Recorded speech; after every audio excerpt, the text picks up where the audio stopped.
Hey everyone, thanks for listening to the Grow Your Life podcast. My name is Jeremiah Krakowski.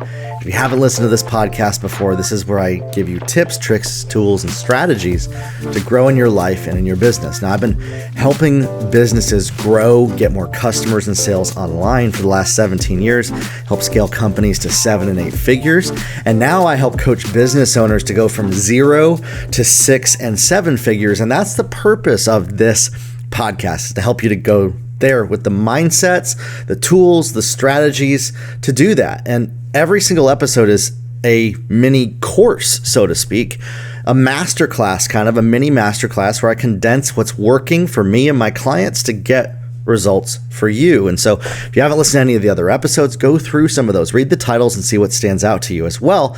If this podcast has impacted you, please share it with somebody. Share it with your friends, share it with your competitors, share it with whoever, all right?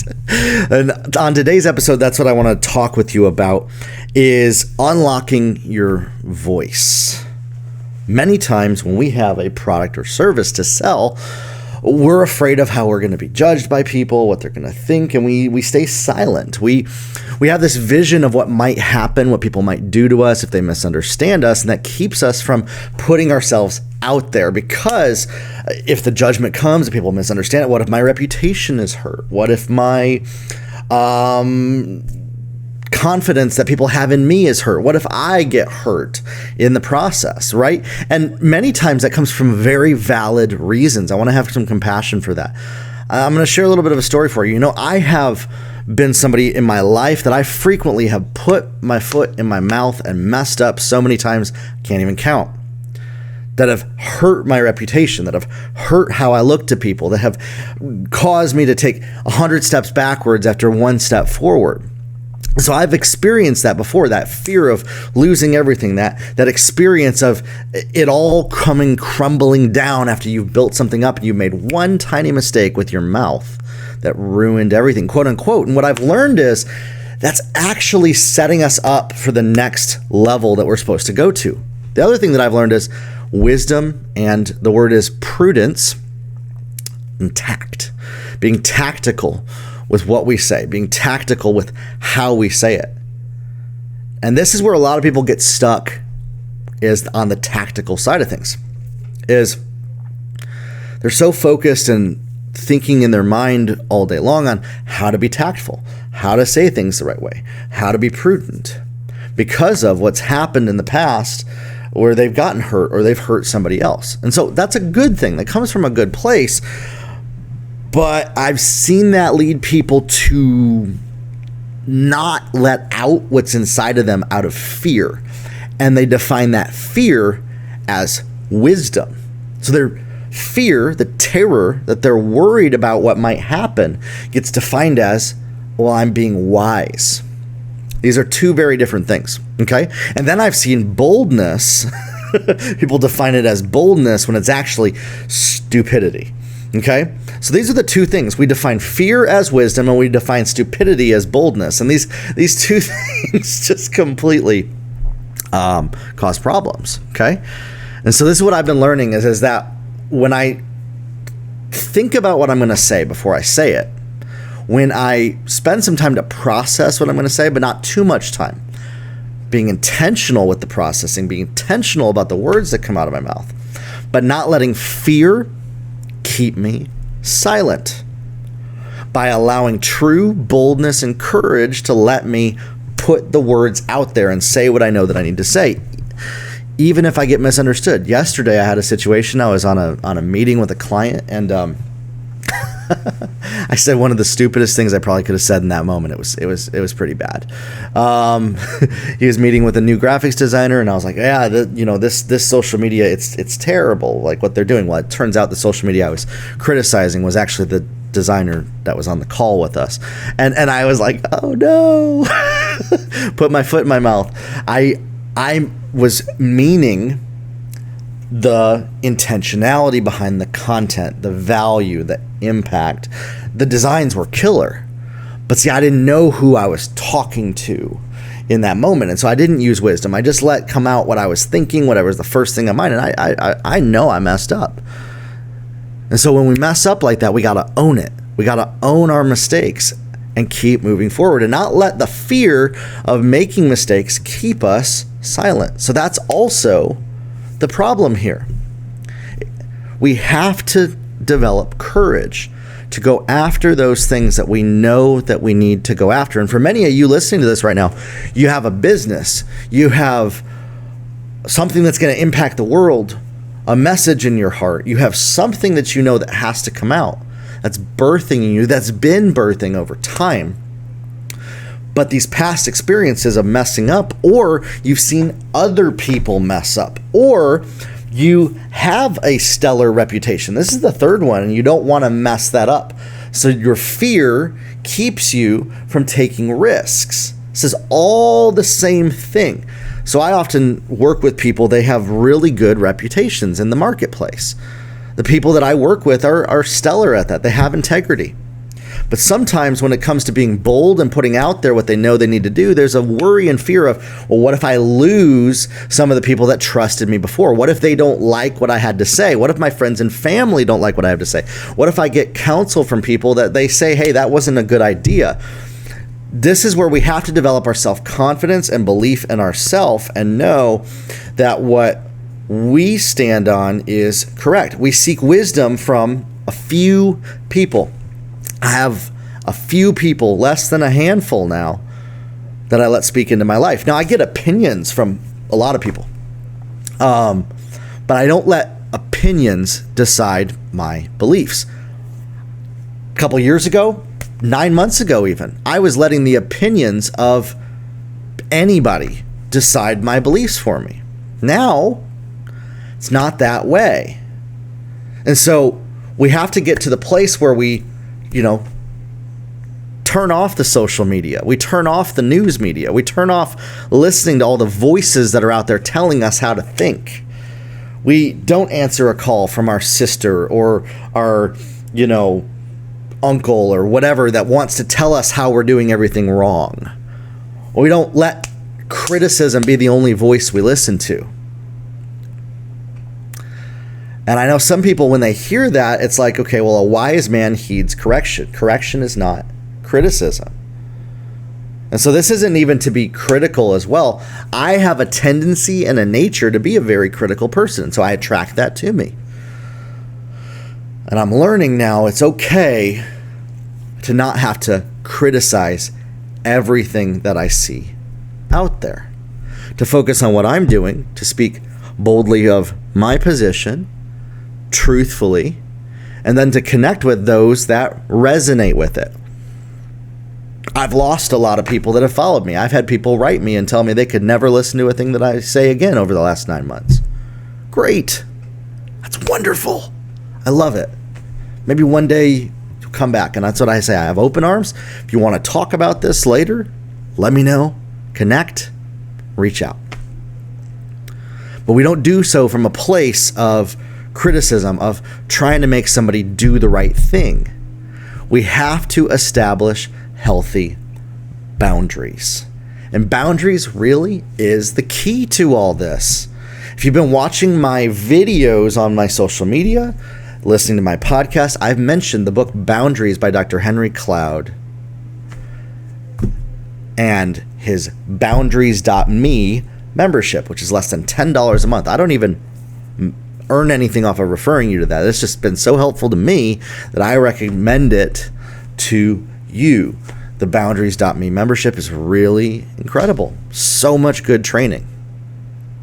Some of us have never been allowed to have boundaries before. We've never been allowed to say no when things make us feel uncomfortable. And this is where the dichotomy is. Say no when things make you feel uncomfortable. You have that permission. At the same time, you have to do uncomfortable things to have a different life. So how do we balance these two almost opposing truths? Well, they're not opposing of each other, in fact.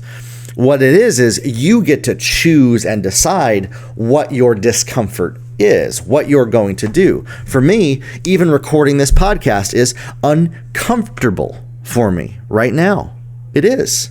For me, creating courses and launching things is uncomfortable for me all the time. For me to put myself out there is uncomfortable for me. Now, you might look at me and say, well, you don't seem to be in discomfort. You don't see what goes on behind the scenes. It's very uncomfortable for me. But I know that it has to be done.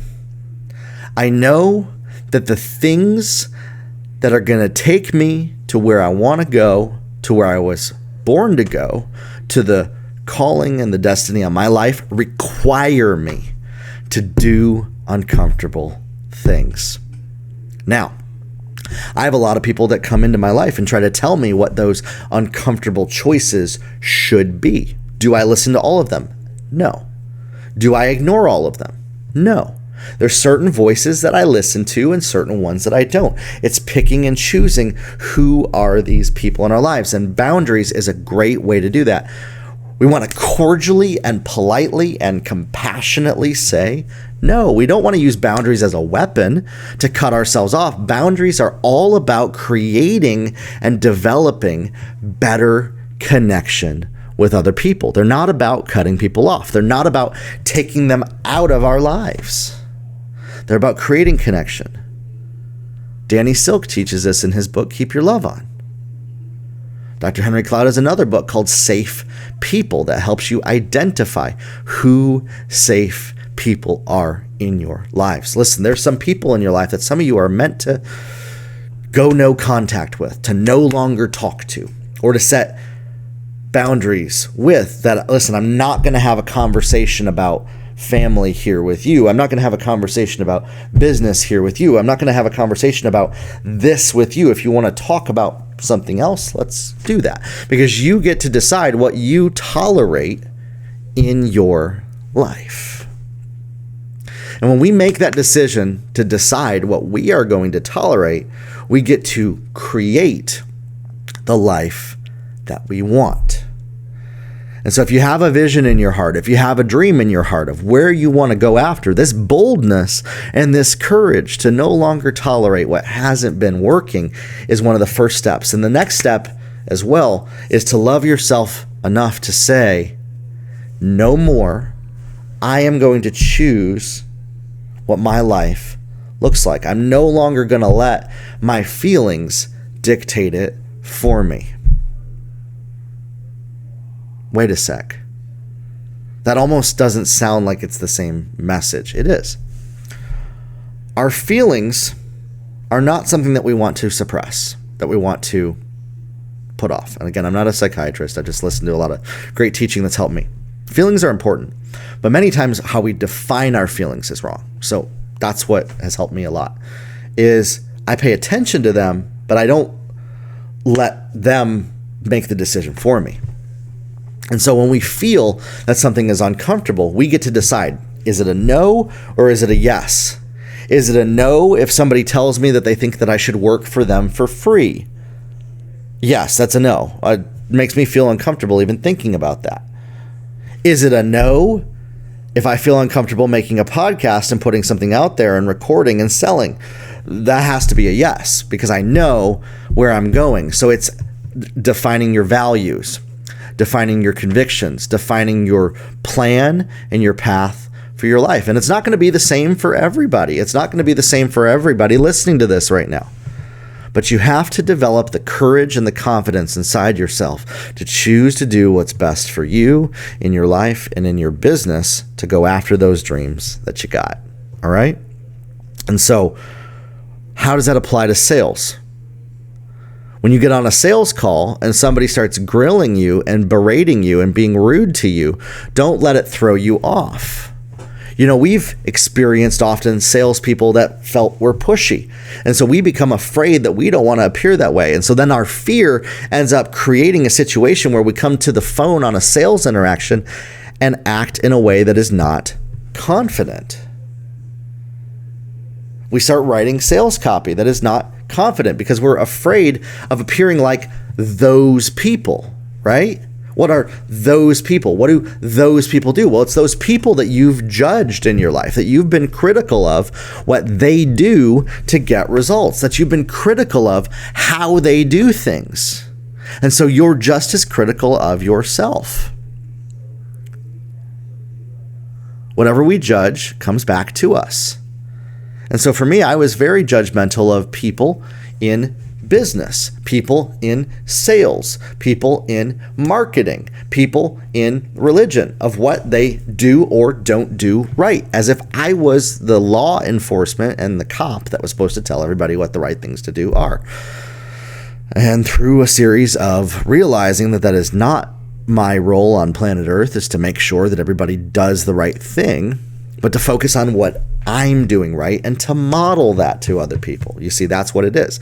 Our actions speak louder than our words. And so we can model the truth that we stand in by what we do. It's hypocritical to say one thing and do another. Absolutely. And yet at the same time, we have to be real with ourselves that every single one of us is oftentimes a hypocrite,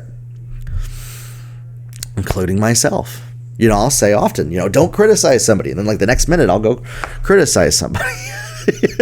Like me even saying don't criticize people is a critical thing. So I'm growing in this. And I want to encourage you too. You can grow in it. You do not have to be at the finish line before you put yourself out there, before you sell your products or services, before you build your business. You do not have to have all the pieces together, figured out and perfect before you go out there to go after your goals. You do not have to have all of the pieces in the right order and sequence before you can activate yourself in your destiny. Step out with boldness and courage. It's a book I started reading this last week called Chase the Lion by Mark Batterson, where he talks about going towards the lion, the fear that we have, instead of away from it.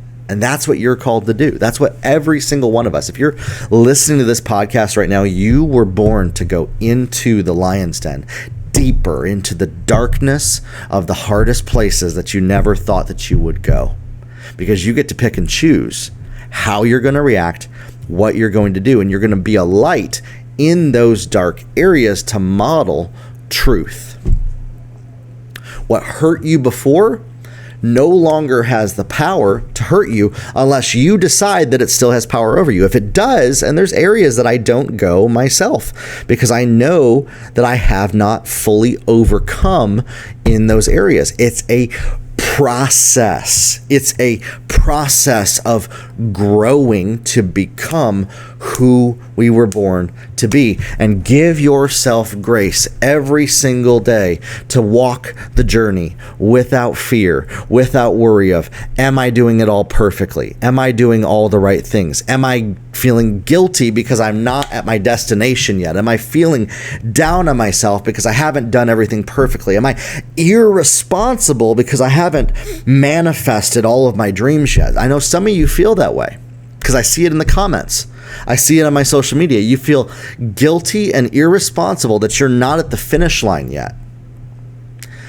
That's not going to help you get there. That's only going to keep you manifesting that same cycle. If we keep the vision of our past in the forefront of our mind, we end up manifesting the exact same experiences that we've had our whole life. We have to untether ourselves from the past. We have to untether ourselves from the past experiences and the worry and the fear of what might happen, what might go wrong. We have to stop beating ourselves up for not doing everything perfectly. We have to stop feeling guilty because we're not at the finish line yet and encourage ourselves on our wins. Celebrate the small wins. Celebrate the growth that's incremental. Celebrate the fact that you are one step closer to your goals today than you were yesterday. If you grab onto this and you start encouraging yourself and becoming your biggest cheerleader instead of your own worst enemy, your life will change. your life will completely shift. And literally everything that I'm telling you today on this podcast, I'm still learning myself. My wife will tell you, yesterday I was not walking out what I'm telling you right now at all. And it was convicting to me. It was correcting to me that I'm not doing the very things that I was born and made to do. And so I want to encourage you today to encourage yourself and to be an encouragement to other people. You want to know what the fastest way for you to activate yourself and your goals and your destiny is? Recognize somebody else and encourage them to go further than you. Give encouragement to people that might even be competitors of yours. Help empower and raise up somebody else to go further than you in what you're doing. Listen, we're not about trying to change people. We're not about trying to make people into our image. We want to empower and encourage others to reach their destiny. And when we do that, we have reached ours. Dave Meltzer has that quote that if we can empower 1,000 people to empower 1,000 people to empower 1,000 more people, we have impacted 1/8 of the entire world's population with our message. Okay? And so, whatever that is in your heart, you have a message that you have to get out there. You have to go out there with courage.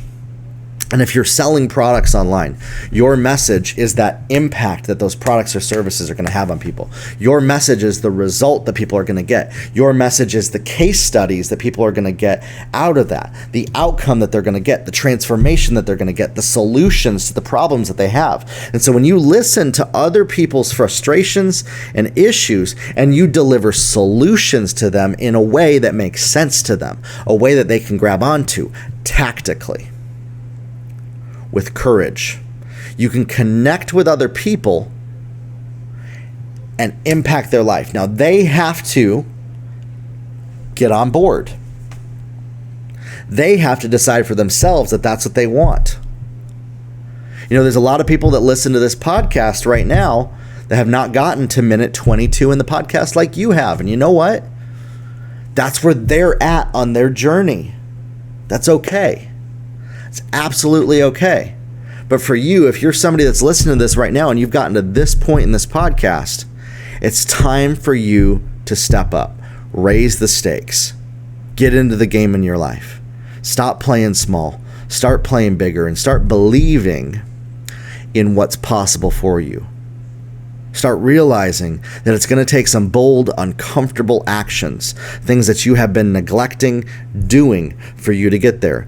And if that fear and that worry of that discomfort is keeping you stuck, I'd love to help you with that. That's what I coach people on, is we're going to take a look at what's the path ahead, where are you at now, and how do we make the right decisions with wisdom in your business to get you more results. And so if you haven't yet, schedule a free 15-minute call with me on my website, jeremiahkrakowski.com/free call. I'd love to talk with you for 15 minutes and we can just start to break through some of those things, start to break through some of those patterns that have kept you stuck. Together, we can talk through that. And if you want to win a free 30-minute coaching call with me, you can leave #GrowYourLife on my Instagram. I pick one winner every single week on my Instagram. On the post, leave #GrowYourLife, all one word. As a comment, I'll pick a winner for that, all right? So, grow your life, everybody, and we'll talk soon.